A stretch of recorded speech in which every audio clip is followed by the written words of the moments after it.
He said my name like it was a spell that still hurt to cast. Not the name I go by now, the one I stitched for myself in the aftermath, but the old one, the one I buried with everything else I lost in the fire. I turned. Slowly, my hands were still coated in dusk-root ink, trembling over a page I hadn't dared write for hours, but it didn't matter. The moment I saw his face, everything I'd built to keep the past away collapsed like it always did, with no warning and far too much feeling. He was supposed to be dead.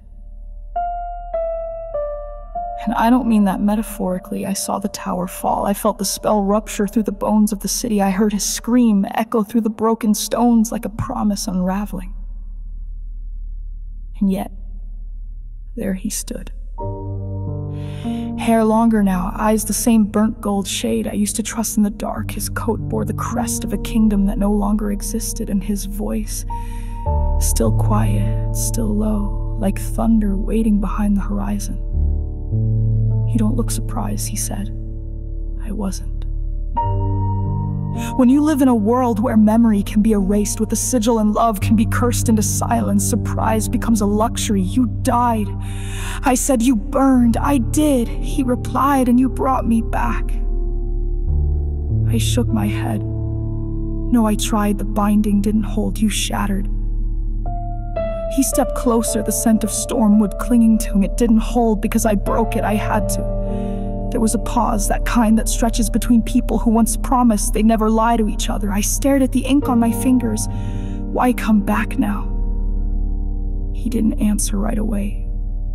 Just looked around the sanctuary I'd made for myself, a library carved into the ribs of a dead leviathan, candles flickering against its bone-white walls, my safe place, my exile.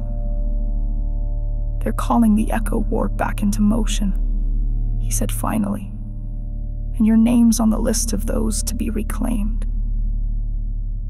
I laughed. A short, sharp sound I didn't recognize. "I burned that name. I gave it to the river gods and let them drown it." "I remember," he said softly. "I watched you do it." He stepped closer again. Close enough now that I could see the hairline scar beneath his jaw, the one I'd kissed the night before the war ended, the night we thought we'd saved something. "You should have stayed dead," I whispered. "You were easier to love when you were gone." His eyes closed. Just for a moment. "Do you want me to go?" he asked. My throat tightened. The truth was, I didn't know, because part of me still loved him desperately, recklessly, like the girl I used to be, the one who painted spells into the sky and believed names were forever. But another part, the one that crawled out of the ruins alone, was still waiting for him to become the monster they said he'd be. He reached into his coat and placed something on the table. A memory bead, obsidian, humming faintly with soul light. I stared at it like it might bite. "This is the truth," he said. "What really happened, what I did, what I didn't. I didn't pick it up." Instead, I looked at him, this man who had once been my future, now standing like a storm I hadn't decided to run from yet. "If I see what's in there," I asked, "do we become who we were?" He shook his head. "No, we can't." Silence bloomed between us, thick and trembling. Then he added, "But maybe we become something better." I reached for the bead with a hand that wasn't steady. In the moment my fingers brushed it, I saw the betrayal wasn't his. It was mine. I had rewritten the final spell. I had turned the fire toward him, not out of malice, but fear. They were going to rip his name from the world. I thought I could anchor him to it, but I overreached. I broke him. I destroyed the only man who ever truly saw me, so I could survive. I stumbled back, shaking. He caught me before I could fall. Arms strong, familiar, terrifying in their kindness. "I'm sorry," I said over and over. "I didn't remember, I didn't." He held me tighter.